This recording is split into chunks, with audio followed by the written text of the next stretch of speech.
Kashi news channel, सच है तो बोलेगा। वाराणसी स्थित वसंत कन्या महाविद्यालय में महिला अध्ययन प्रकोष्ठ एवं युवा समिति के संयुक्त तत्वावधान में आयोजित 6 दिवसीय लिंग संवेदनशील अनुसंधान कार्यशाला का समापन मंगलवार को भव्य समारोह के साथ संपन्न हुआ। कार्यशाला में कुल 116 प्रतिभागियों ने भाग लिया।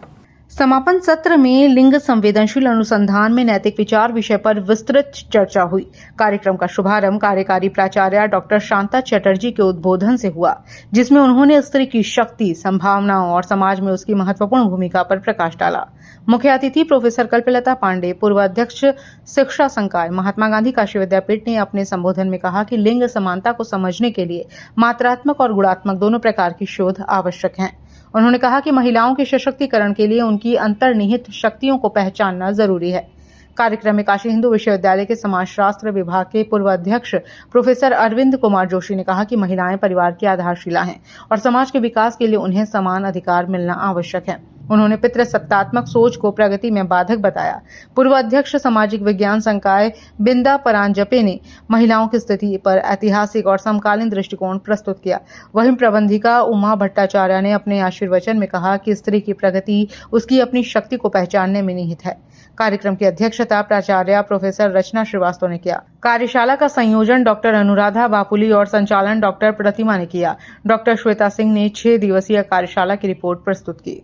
ये 7 दिन के लिए था। ये बहुत एक महत्वपूर्ण जो है यहाँ पर ये 7 दिन की जो कार्यशाला हुई, उसके अंतर्गत महिलाओं के विभिन्न विषयों पर जो उनके विभिन्न आयाम हैं, चाहे वो उनका हेल्थ का इशू हो, चाहे सोशल इशू हो, चाहे साइकोलॉजिकल इशू हो, इमोशनल इशू हो, एम्पैथेटिक इशू, इन सारे इश्यूज पर बहुत विस्तार से चर्चा की गई और बड़ी आवश्यकता है ऐसी चर्चाओं की। जो यहाँ पर एक प्रतिष्ठित कॉलेज है, यहाँ पर इस तरह की चर्चाएं हुई, बहुत अच्छा लाभ हुआ लड़कियों को। बहुत सी चीज़ें, बहुत सी बीमारियाँ ऐसी हो रही हैं जिसमें अभी जागरूकता कम है, उसको भी लेके इन्होंने लिया। इन्होंने दूसरे अन्य पक्षों को भी बहुत अच्छी तरह से लिया। मीडिया के साथ कैसे जेंडर सेंसिटिविटी को बढ़ाया जा सके मीडिया के थ्रू, उसको भी इन्होंने लिया। और जो रिसर्च मेथडोलॉजी है जो बहुत ज़रूरी है, अभी जो रिसर्चेस हो रही हैं वो मेथडोलॉजी को फॉलो नहीं कर रही, जेंडर इश्यूज़ को बहुत गंभीरता से नहीं ले रही हैं, जेंडर सेंसिटिविटी को बहुत गंभीरता से नहीं ले रही हैं। ऐसी चीज़ों के लिए वहाँ पर ऐसी ये कार्यशालाएँ बहुत आवश्यक हैं जो यहाँ पर हुई और बहुत सफल रही। इस 7 दिवस की कार्यशाला में हमने बहुत सारी चीज़ें सीखी। जैसे हम जेंडर सेंसिटिविटी के बारे में बात करते हैं, कई ऐसी चीज़ें होती हैं जो एक लड़की होके मैं समाज में नहीं बात कर पाती, या जिन चीज़ों से मैं डरती थी, उसको इन लोगों ने हमें समझाया कि अगर हम किसी चीज़ के लिए विक्टिम बनते हैं तो उसमें वो हमारी गलती नहीं है। वर्कशॉप में सिखाया।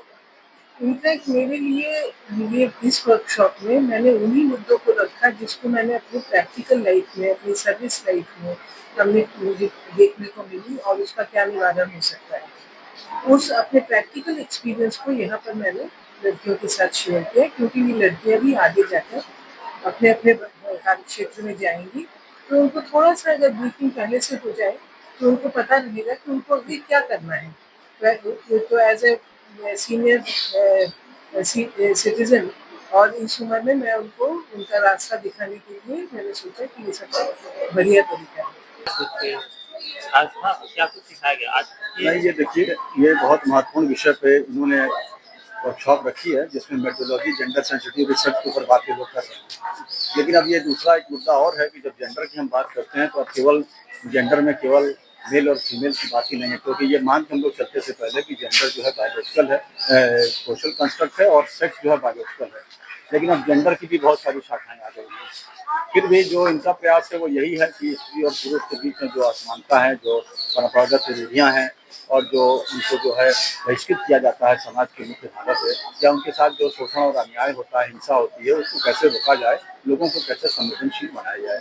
तो इसी संदर्भ में मैंने यहाँ पर चर्चा की है और मैंने अपना एक विषय जो महत्वपूर्ण विषय है वो वरिष्ठ जो महिलाएं हैं, जो 60 साल से ऊपर की महिलाएं हैं, जिनका विषय आजकल बहुत महत्वपूर्ण माना जा रहा है क्योंकि पॉपुलेशन एजिंग हो रही है, उन पर चर्चा करते हुए बताने की कोशिश की कि किस प्रकार से हमारी जो मेथोडोलॉजी है जेंडर सेंसिटिव हो सकती है।